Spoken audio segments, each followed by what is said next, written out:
now. Hello everyone, I'm Gavin Greene, first speaker of the affirmative. The topic we have today is Ukraine should end all offensive military operations against the self-proclaimed Luhansk People's Republic and Donetsk People's Republic. So our plan text is basically the resolution itself, with both the actor and the enforcing body being the Ukrainian government, and our weighing mechanism shall be net benefits. Are there any framework questions from the negative side? Net benefits for who? Just in general. Okay. Okay, so to that we have three specific contentions. Our first contention is that it will help peace talks. The uniqueness for this is that last Sunday there was a ceasefire called the Minsk ceasefire announced between the Ukrainian troops and the rebels in the region. However, after that ceasefire was announced, the rebels took over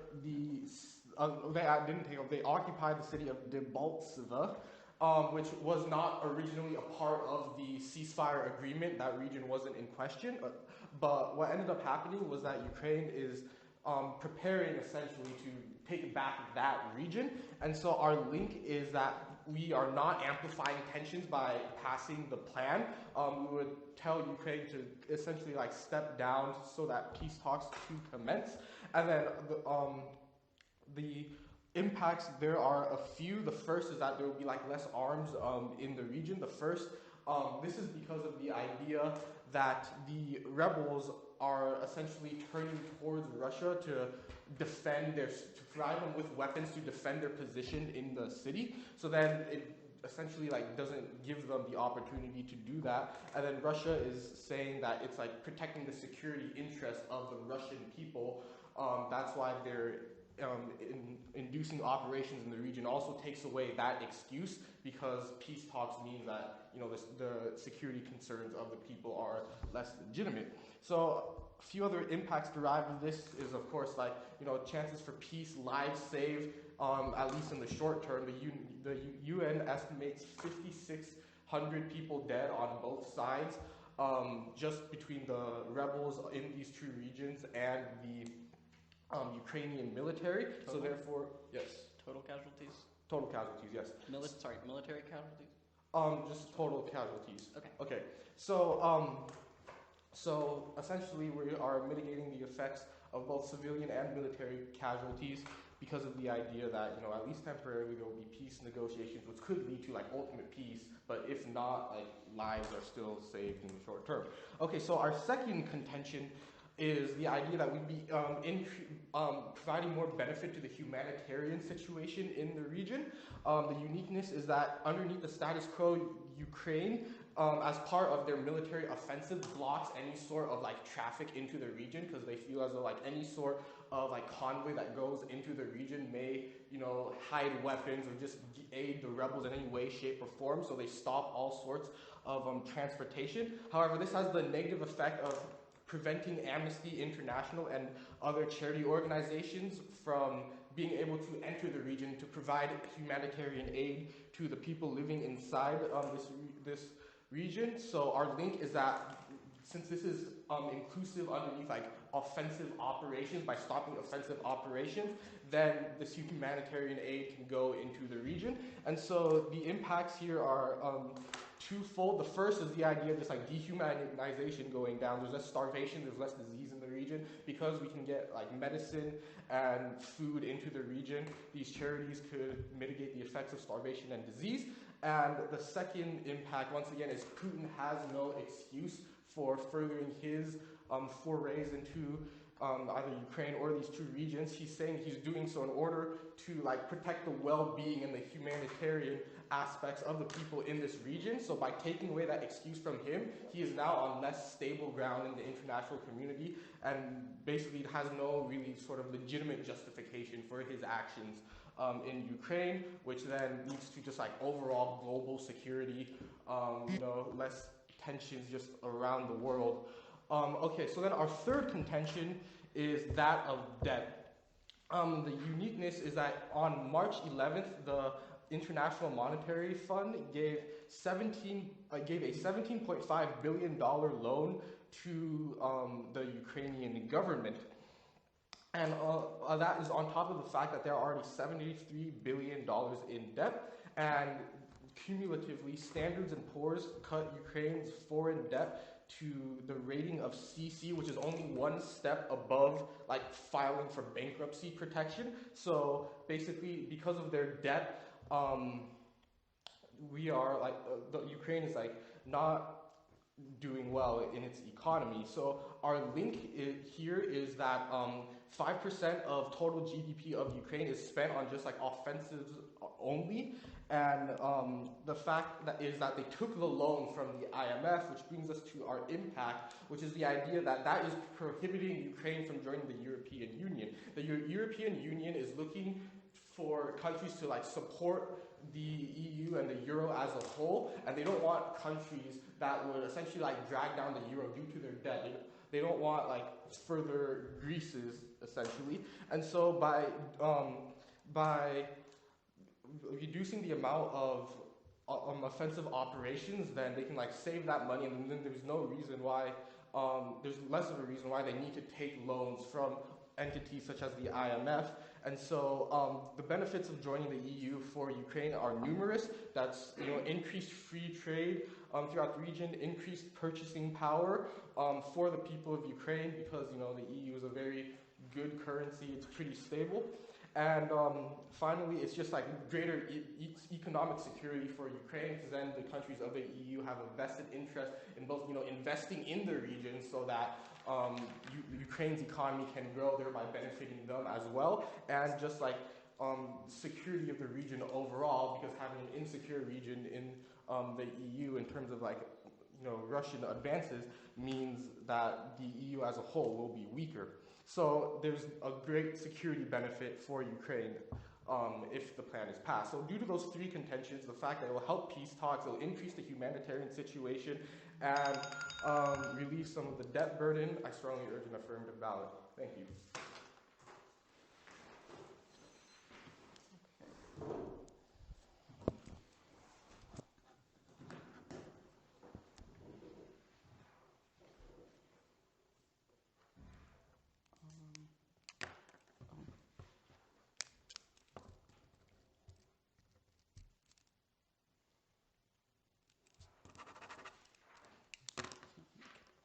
Okay, framework 2 off, and then case in the order of the AC.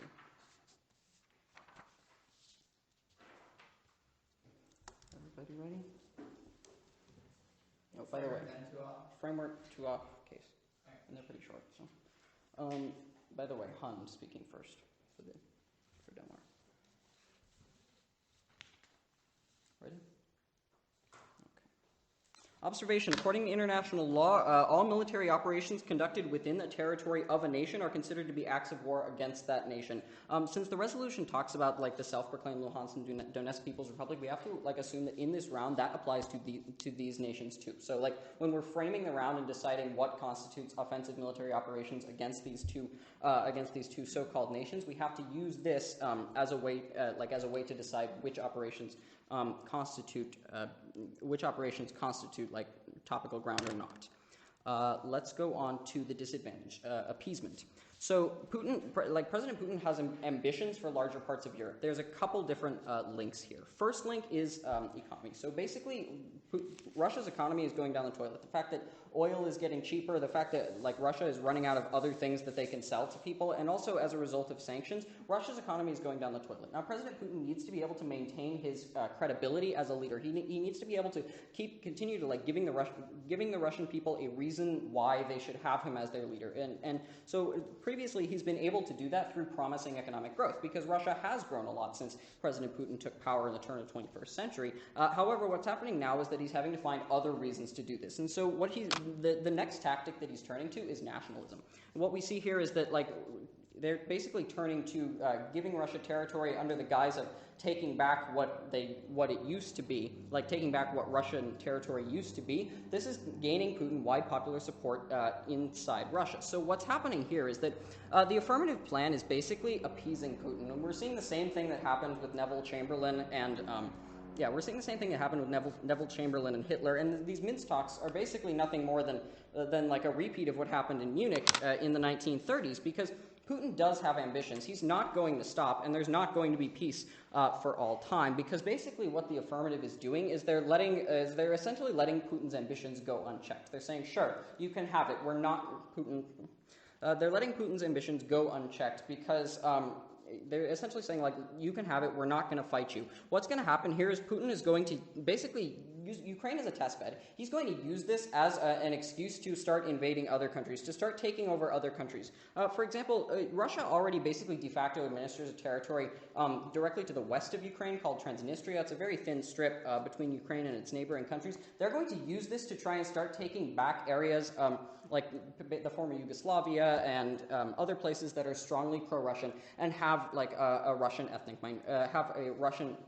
strong Russian ethnic presence. They're also going to use this to start trying to take back some of the Baltic states because, again, President Putin is trying to enforce his credibility and his legitimacy. And so what we see here is that basically the impact here is that if we can't contain Putin, if we can't draw a line in the sand, Putin's ambitions are going to grow unchecked. This is going to lead to war, and war of like a magnitude that can't be matched by the magnitude of the current civil war going on in Ukraine. So what's going to happen here? Yeah, go ahead. You talk about the crippling effect of sanctions on the Russian economy. How are those going to get any less stringent if Putin continues to intervene? How's the argument make sense of that? No.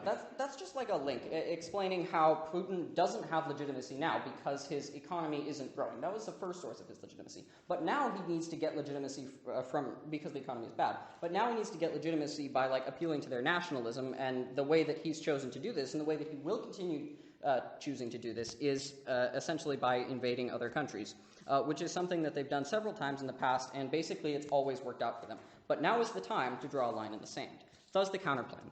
Ukraine will use military force to hold the Luhansk People's Republic and Donetsk People's Republic to their current effective controlled territory, enforced with appropriate military action. Ukraine will use military force to hold the Luhansk People's Republic and Donetsk People's Republic to their current effective territory, enforced with appropriate military action. Got it? Yeah. Questions? Okay, cool. So basically what happens here, the Luhansk People's Republic only controls about 50% of their claims. Same with the Donetsk People's Republics. Of the territory they claim, they only control about 50% of it. So what the affirmative would be doing is they would be letting them have that extra 50%. They'd be saying, yeah, go ahead, take it, because they'd be saying go ahead and take it. What we see here is that we're going to be drawing a line in the sand. We're going to say you can have that, but no more. What we see here is that basically it avoids appeasement because Ukraine still controls and administers most of those two oblasts, and so basically it stops the conflict because first of all, Russia is losing their offensive operations. The fact is they've been having to send in more and more and more troops to keep militarizing in response to the threat posed by Ukrainian troops. Go ahead. Can you explain the difference between your counterplan and a plan which would be available in the world of the affirmative? How are they different? Well, your plan basically says go ahead and take all of your current territorial claims because we're not going to make any military action, and that's more than what happened in the Minsk agreement. That's more than and that's more than what the rebels currently control. So. Yeah, that's the difference. And also we're going to enforce that. It says that in the future, if they try to break that line, the Ukrainians are going to fight it. So what happens right now is Russians are actually they're losing their offensive. Now, that doesn't mean that the Ukrainians are going to win, because what happens is whenever the Russians lose their offensive, and we saw the same thing in the 2008 South Ossetian War, was that whenever the Russians lose their offensive, they use their massive but not very powerful military and just send more troops, throw more bodies at the problem until it gets fixed. So what we're seeing in the status quo and also in the world of the plan is that there's just going to be more arming and more militarization. But if we pull the Ukrainian, which is just going to make all of the humanitarian problems in the Donetsk and Luhansk People's Republics worse, just because there's more armament, more militarization, and more fighting going on in those zones. However, if we pull the Ukrainian military back, allow them to concentrate their force on holding one line, what we're going to do is we're basically going to make sure that the Ukrainian military can have the capability to defeat the Russian army no matter what, especially considering the fact that the Russian army is only pretending to not be the Russian army, so they can't go with open shows of force. So that's where we get the solvency. Let's go on case. Their first advantage was how we're going to be helping peace talks. You can turn this. Peace won't be found, because they're just gearing up for an offensive. Like, they're just gearing up to, under the world of the plan, they're just gearing up to take more territory. You know, they basically said, yeah, sure, you can have it. They're doing the same thing that they're doing with with Crimea. Yeah, sure, you can have it. And then what happened with Crimea was they started taking more territory. There's not going to be any peace unless we hold them to one line that the Ukrainian army can effectively control. And then you can, like, ignore this part about how Ukraine blocks traffic. Rebels also block humanitarian traffic in their second advantage, so that's not going to change. And thus we gate. Thanks everybody for being here. Let's jump straight into the negative case. So their first contention, they basically tell you that like the policy of the affirmative is going to be a policy of appeasement, and that like Putin's basically like he needs to maintain credibility by drawing on people's nationalism, gaining territory, yada yada yada. In the world of the affirmative, he's going to like get that credibility if he like because like he's going to be brought to the table more and more with peace talks, because like we said before, he's not going to have like the excuse to like send in more and more military aid by saying like, look, these Russian people are under attack. So and he's already like. Yeah, what we need to remember is like at the Minsk talks, which are happening right now, which have succeeded at creating a ceasefire, Putin was one of the attendants at those talks. So obviously he's not just going to like randomly like reverse policy like right now.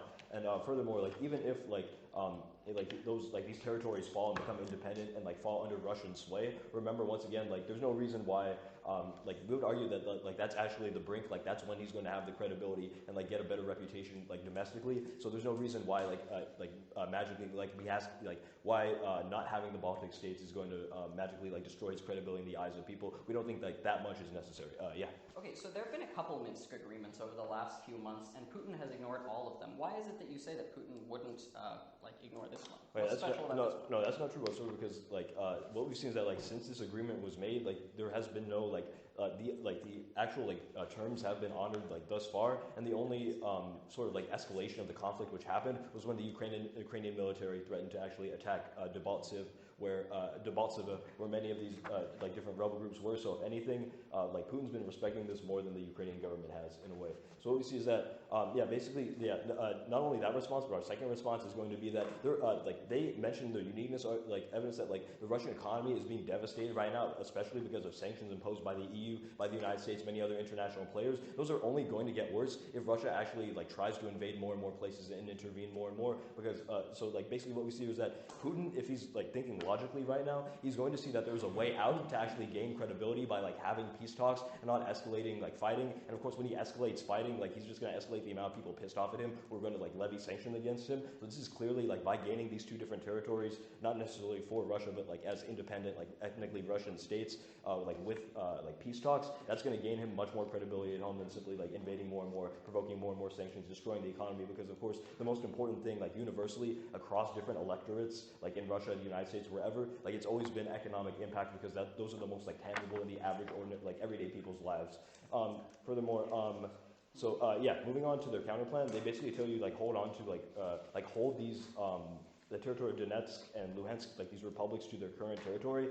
That's the affirmative advocacy. Like that's affirming the topic right there, because they said like we don't have to necessarily like go in and invade and take back like so many of these territories. You can just keep them to the level that they're at right now. And furthermore, they're going to try to make this distinction, saying that like it's like recognized as rebel territory, but there are no rebel troops there. But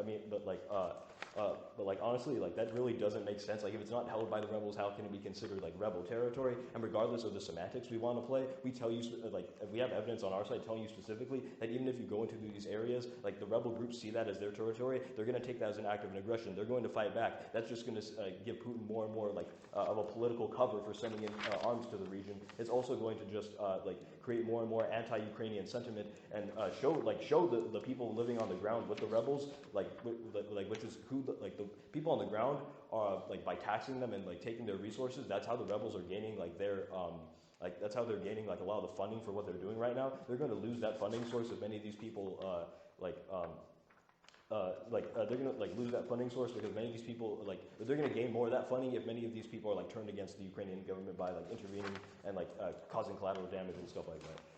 So moving on to our case, in response to our first contention about helping the Minsk peace talks, basically my opponents state that this is just this is only turn this because this is only done to for an offensive that's gearing up.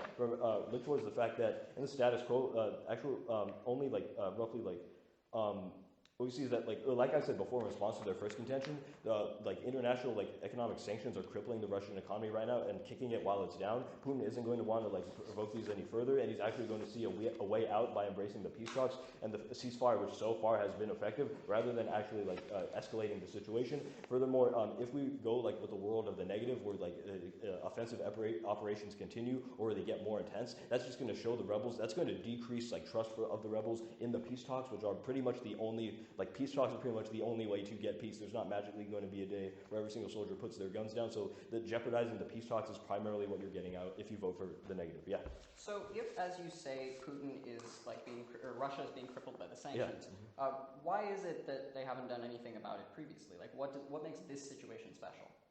What do you mean? What? Because basically, the more and more they intervene, obviously, the more and more the sanctions are going to be levied against them. So clearly, there's a way, Putin's going to see that there is a way out with this ceasefire, because he can get those sanctions lifted, and he can also find an agreement, to actually get independence for these territories, or increased autonomy, or increased connection with Russia, whatever comes out of the peace talks. And basically, this is try or die for the affirmative, because if you maintain the status quo where this fighting just keeps on happening, I mean, has fighting in the past honestly made fighting in this region better? Obviously, the war is not going to get any better if people keep on killing each other. If the Ukrainian government keeps on feeding propaganda for the people living in these territories by causing collateral damage, which the rebels have been pretty good at utilizing as a recruiting tool, and it's also not going to get better if they give Russia more and more political leverage by saying hey, we're protecting these people under attack by Ukraine, etc., etc. So really, the only way out is through peace talks, and that those chances are far, far greater of succeeding in the world of the affirmative.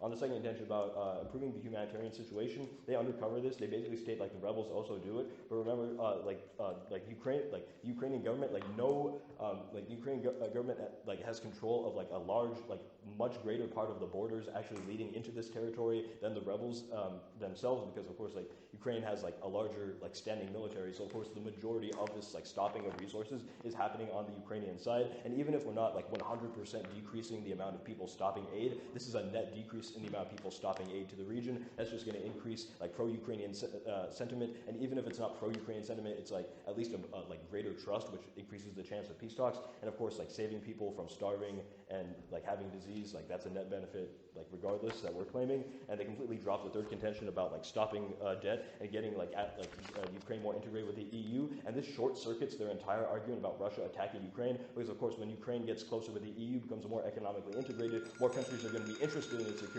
and more countries will be back with sanctions against Russia, stopping them, and voting out. Yeah.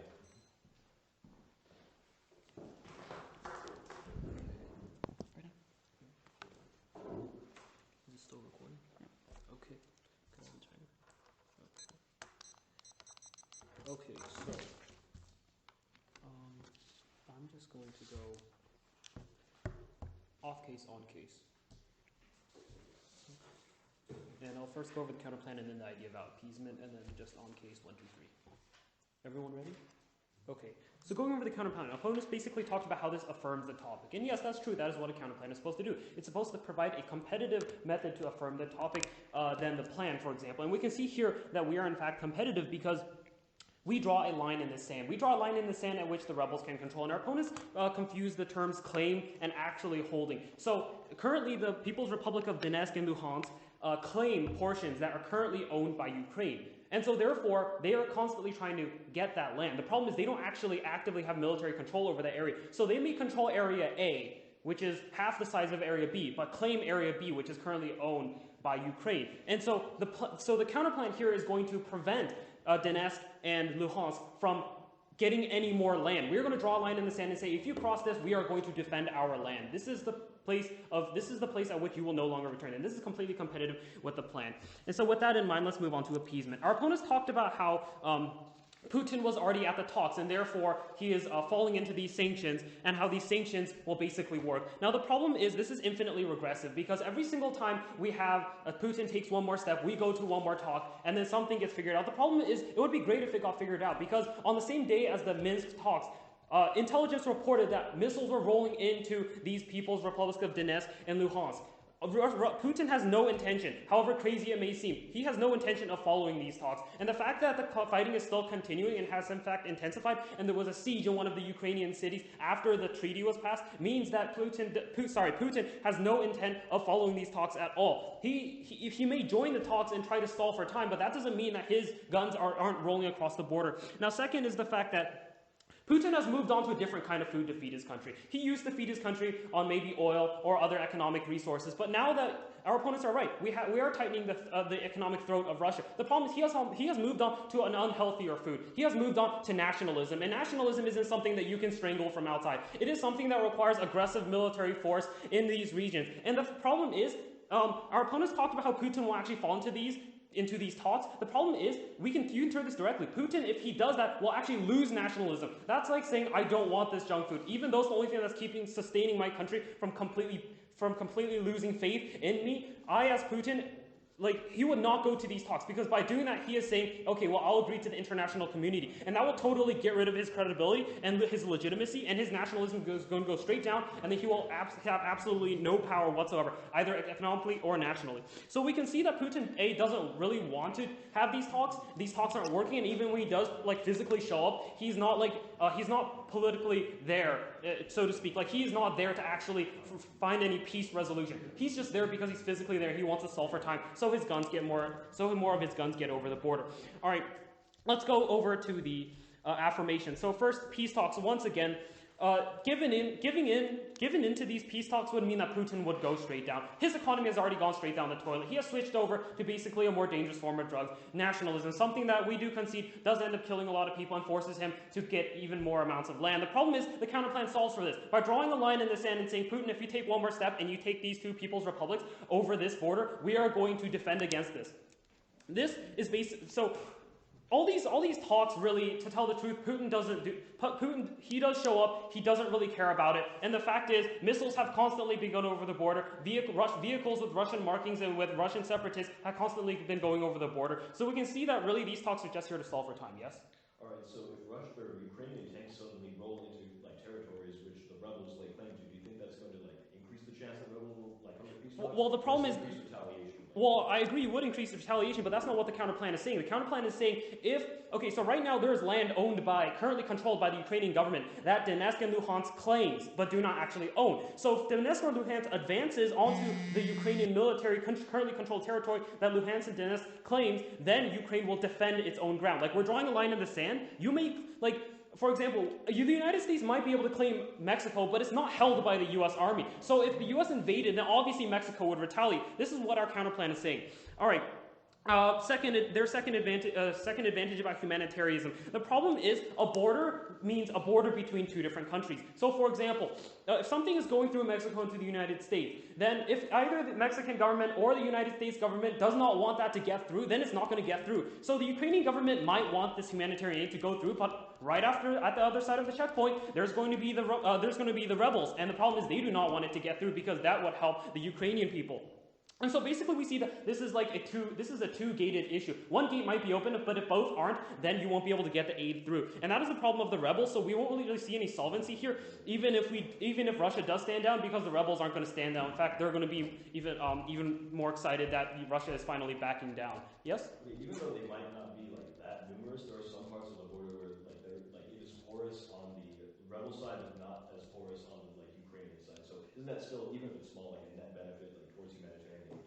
Okay, well, are they gonna sneak humanitarian aid? Well, look, that's the problem, because obviously there are areas where there aren't physical fences or anything like that. But humanitarian, the Red Cross truck is not going to go on an odyssey to find some hole in the fence. Obviously, they're going to need to represent the international community and go in there with the Red Cross flying. And the problem is, this is when the rebels say, we do not want you in here because you're going to be helping our enemy. Sorry, let me get through the last contention real quick. And following that about debt, my opponent didn't really get to it, but basically the reason why other countries don't want Ukraine to join the EU is twofold. Number one, because it's mainly due to other barriers, such as the increasing conservatism and anti-immigration stance that many European countries are now facing, especially considering other issues such as the Middle East, where millions of Syrian refugees are now pouring into Europe. The stance on immigration and inclusivism of these other either Eastern Europe or these Middle Eastern populations are they're being less tolerant, and we can see this in increasing like rallies. And it really is important, these rallies that are against immigration and against being tolerant of other countries. So it really isn't like an issue of, okay, Ukraine is broke. Yes, Ukraine is war torn, but it's not like it's been totally annihilated.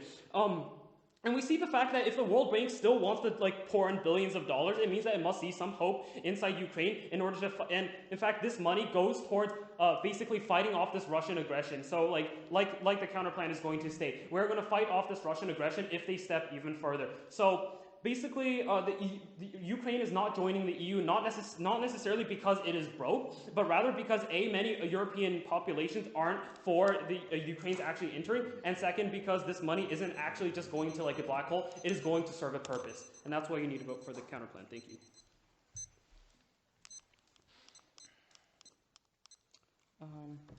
Same order.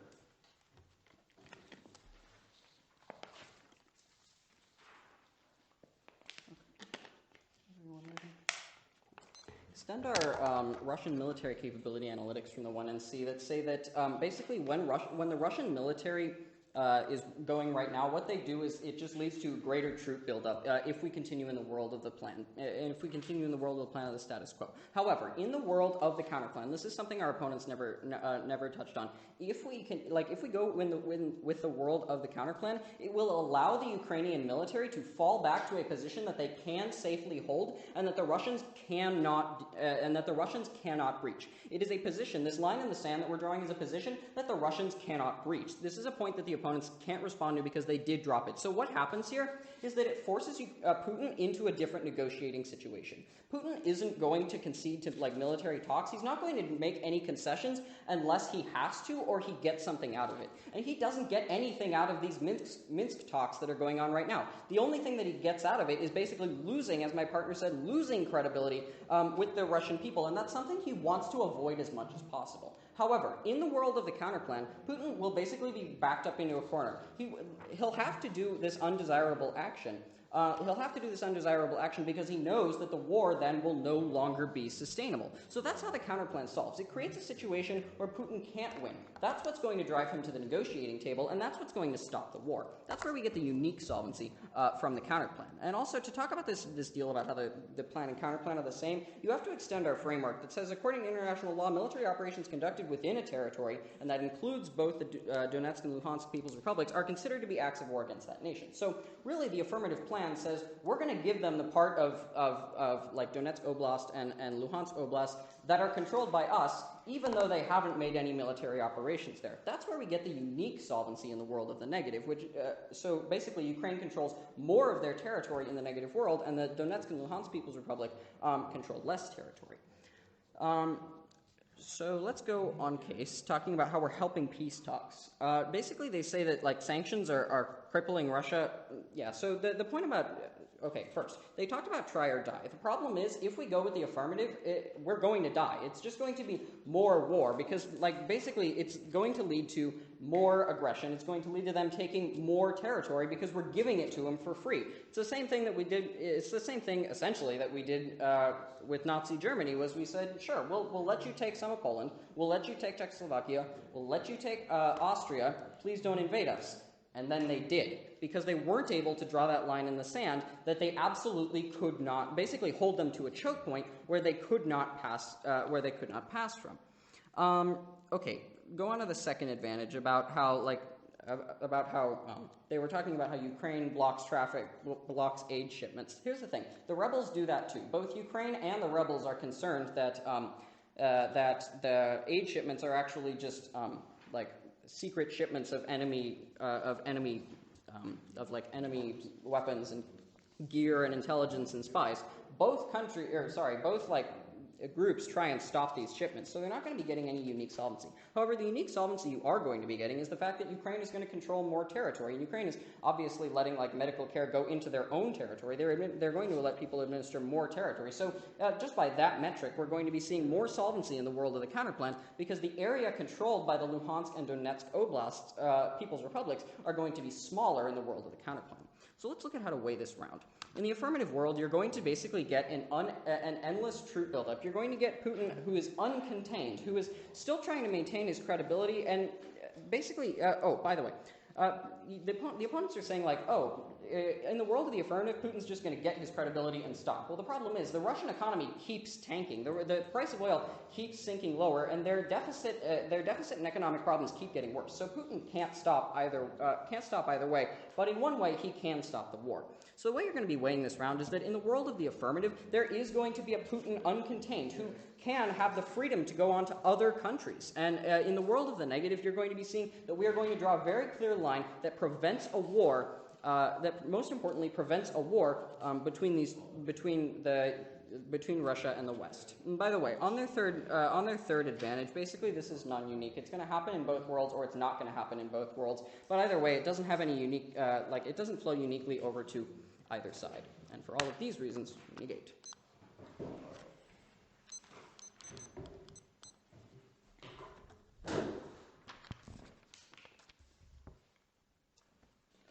Everyone ready? Okay, so off time, just ideally 5 voting issues, maybe fewer time, because of time constraints. All right, so starting time. Now, so our first voting issue is the idea of the perm that my partner brought up that wasn't really addressed by the negative side. So essentially what he's saying is that if you look towards their observation... Point of order. Yes. There was no perm. I didn't hear anything about a perm. You said that AF can claim like the counter plan as ours. We just didn't say the word perm, but we said AF can claim the counter plan as ours. Okay. All right. So if you look at their observation underneath which they structured their counter plan, they talk about acts of war against one nation's territory, but they don't specify whether or not this territory is like the claimed territory or the actual like owned territory of the nation in question. So therefore, it is vague enough that we can claim that as like our ground. The resolution says that it should end all offensive military operations, just like having your troops around and like defending that area in case like Putin goes inside that area is not an offensive military operation. We can claim that just having troop presence there, as they so claim, is definitely like AF ground. They're not mutually exclusive. So that's the first voting issue. But if you don't buy that, look at essentially the solvency of the two counter plans. Now, essentially, the negative side has been trying to paint Putin as this person who is like stirring up nationalism and is trying to essentially like conquer the entire Eastern Europe in order to like spur up nationalism. However, this is like patently untrue. Putin's motivations at this point are more defensive. He's complying with these peace talks, and as my partner stated, and that hasn't really been refuted throughout the round, the economic sanctions are what's on the citizens' minds. You can actually like kind of discredit the idea of nationalism in the first place. There's people revolting against Putin, like in Russia, the main opposition leader, Boris Nemtsov, was killed like a couple weeks ago. So this idea that he's stirring up nationalism simply isn't true. There's a lot of domestic discontent, which is why he's more likely to actually like sit down and negotiate, and why the AF has more strategies. He's taking a more defensive position in which if he can claim some sort of like sovereignty for these two regions and have these two regions be in like essentially the Russian sphere of influence, that's a win for him. And at the same time, since these two regions are underneath his sphere of influence, he doesn't need to go in any further, and he also has like no excuse to like kind of stay in the region in order to provide like quote humanitarian aid. And then the sanctions will also be lifted because he got like what he needed. He got those two regions, which are important geopolitically, like underneath his control. So therefore, with the solvency on the affirmative side far outweighs the solvency on the negative side too, because Putin's mission is not one of like territorial conquest and expansion, especially considering all of the domestic discontent he has on his home soil. So therefore, since his position is more defensive, he is supporting these talks. And that's why they've been allowed to like progress in the first place. And so therefore, AF wins on solvency. If you don't buy that argument, we still have like the short-term impacts underneath the like try or die policy. Essentially, what will happen is even if these peace talks like falter, what will happen is that temporarily, we are still saving lives in the region, and we are still increasing the humanitarian situation. They talk about how first of all, Ukraine controls the vast majority of the borders because they have, the military capability to do so, while these rebels do not. Second, the argument that rebels are like kind of blocking this humanitarian aid into the region doesn't really make any logical sense because they need support in the region that they're claiming as autonomous. So blocking like humanitarian aid to said region just doesn't, make sense logically for them whatsoever. So therefore, we increase the humanitarian situation and save lives in the short term, while the negative side really doesn't do any of that. All of the death, starvation, disease that you see underneath the status quo simply persist. Our next voting issue is the concept of debt. Debt wasn't addressed whatsoever by the first negative speaker, so therefore, due to time skew and like discrediting any sort of like argument my partner could make by not bringing up any arguments, we strongly advocate to look at those impacts as, holding how Ukraine would then be much more likely to join the EU, and if they do join the EU, then there would be greater free trade, the purchasing power of people in Ukraine will go up, and the economic and security issues and just like security issues in general would be increased. They talk about how, just as a quick refutation, there's like racism within like these countries, and that's why they're blocking the EU. While there's like racism in like individual countries, like overall the policy makers like don't really listen to like the ignorant people who like are racist. So all of these advantages still hold, and for all those reasons, I urge an affirmative ballot. Thank you.